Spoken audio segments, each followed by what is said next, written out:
만물유래는 역사문화 유래 콘텐츠 채널입니다. 좋아요 및 구독은 더욱 알찬 영상 제작에 큰 힘이 됩니다. 전설야담, 재앙을 예고하는 말세 우물, 노승의 예언. 1455년 세조가 조카를 쫓아내고 왕위에 즉위한 후 1457년 10월 노산군으로 강봉된 단종을 죽이는 동안 나라에는 심한 가뭄이 계속됐습니다. 사람들은 물론이거니와 가축들도 힘들어했고 산에 사는 짐승들조차 낮에는 돌아다니지 않을 정도였습니다. 그 가운데 해인 1456년에 생긴 일입니다. 아이고 덥네. 목 좀 죽여야겠다. 그해 여름 충청도 작은 마을에 한 노승이 들렀다가 갈증이 나서 물 마실 곳을 찾았습니다. 무더위에 땀 흘리며 오래 걸었더니 목이 심하게 말랐기 때문입니다.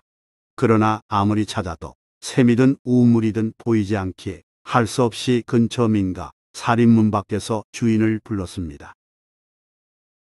주인 계시나요? 지나가는 백승이온데 물 한 잔만 얻어 마실까 합니다.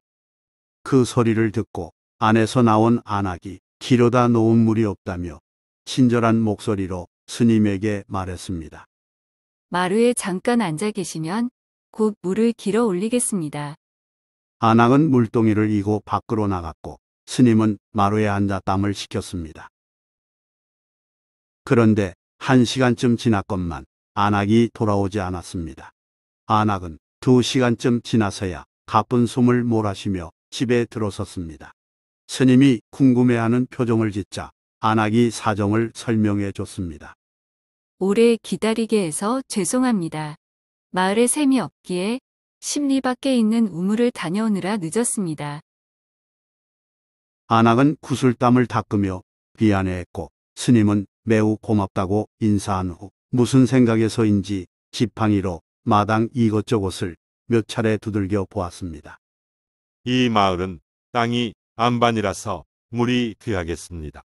하지만 소승이 아주머니로부터 귀한 대접을 받았으니 보답으로 좋은 우물 하나를 찾아드리겠습니다. 스님은 그 집을 나와서 마을 구석구석을 돌아다니며 땅을 살피다가 동네 한복판에서 지팡이로 3번 두들기더니 고개를 끄덕였습니다. 스님은 주변에 몰려든 마을 사람들에게 말했습니다. 여기를 파세요.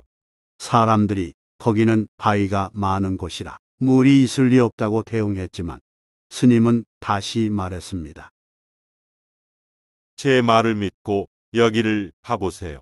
사계절 물이 솟아날 것이고 아무리 가물어도 마르지 않고 장마철에도 물이 넘치지 않을 것이요. 스님이 워낙 자신 있게 말하자 마을 사람들은 믿기지는 않지만 그 지시에 따라 땅을 팠습니다. 그날 해가 져서 일을 멈췄고 다음 날 다시 땅을 파내려 갔으나 바위가 많은 탓에 작업 속도가 더뎠습니다.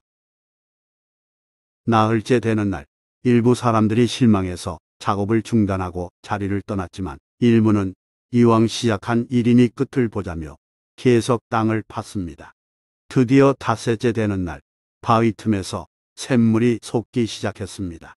인부들은 서둘러 우물을 빠져나왔고 끊임없이 솟아난 맑은 샘물은 이내 우물을 절반쯤 채웠습니다. 작업하던 인부는 물론 구경하던 마을 사람들이 환호성을 지르며 좋아했습니다. 그러자 며칠 동안 작업을 지휘한 스님이 입을 열었습니다. 이제 됐습니다. 앞으로 이 우물은 넘치거나 줄어드는 일이 없을 것입니다. 만약에 이 우물이 넘치는 날에는 나라에 큰 변란이 생길 터이니 그때는 조심해야 합니다. 우물 발견에 기뻐하던 마을 사람들이 변란이라는 말에 웅성거렸습니다. 변란은 큰 사고로 세상이 어지러워지는 일을 뜻하는 말이니 미리 대처할 수 없는 재앙이나 다름없기 때문입니다. 스님의 말을 듣고 겁을 먹은 한 사람이 이렇게 말했습니다. 그렇게 무서운 우물이라면 마시지 않겠습니다. 스님은 그런 염려를 이해하는 듯 차분한 표정으로 이어 말했습니다. 너무 걱정하지는 마십시오. 이 우물이 3번 넘쳐야 이 세상은 말세가 되니까 그때 여러분은 이 마을을 떠나시면 됩니다. 하지만 그런 일은 쉽게 일어나지 않을 터이니 안심하시고 우물을 이용하시기 바랍니다. 말을 마친 스님은 그 직후 마을을 떠났습니다. 사람들이 감사한 마음에 대접하려고 스님을 불렀지만 뒤도 돌아보지 않고 표현이 저 멀리 걸어갔습니다. 마을 사람들은 은근히 걱정했지만 시간이 흐르면서 예고된 재앙을 잊고 편한 마음으로 우물을 사용했습니다. 그러던 어느 날 새벽 물 기르러 우물로 나간 안악 한 명이 기절했습니다. 콸콸콸 우물이 넘쳐 흐른 걸 보고 전애들은 스님의 예언을 떠올리며 놀라 쓰러진 것이었습니다. 이어 우물에 온 다른 안악들도 깜짝 놀라며 무슨 일이 벌어질지 몰라 두려워했습니다. 얼마 후 외놈들이 쳐들어왔다는 소식이 전해졌습니다.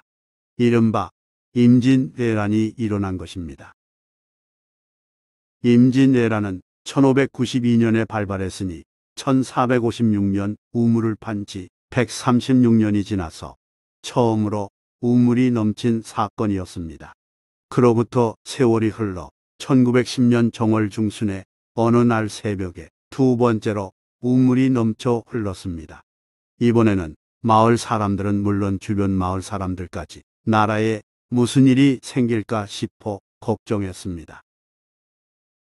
그해 8월 29일 경술국치가 일어났습니다. 경술국치는 경술년인 1910년 일제에게 강제적으로 우리나라 통치권을 빼앗기고 식민지가 된 국가적으로 수치스러운 날을 가리키는 말입니다. 국권 비탈이라고도 말합니다. 우리 민족이 나라를 잃은 거대한 비극이었습니다. 이후에는 우물이 평상 상태를 유지하다가 1950년 6월 24일에 또 한 번 병고가 일어났습니다. 우물이 흘러넘치지는 않았지만 평소보다 1m 이상 우물이 불어났다가 줄어들었습니다. 다음 날 민족 최대 비극인 한국전쟁이 일어났으니 이 역시 혼란스러운 세상을 알린 예고나 다름없는 셈입니다.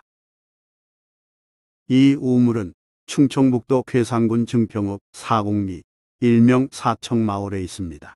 깊이 5.4m 수심 2.8m에 이르며 1947년 초 우물 하부 석축이 오그러들어 재공사했고 1996년 동네에서 재정비하면서 말세를 알리는 우물이란 안내판을 세웠으며 2006년에는 충청북도 기념물 제143호로 지정되어 문화재로서의 가치를 인정받았습니다. 지금까지의 사건으로 보면 우물의 병고는 내부보다 외부, 즉 외적의 침입을 더 크게 알려주는 듯 싶습니다.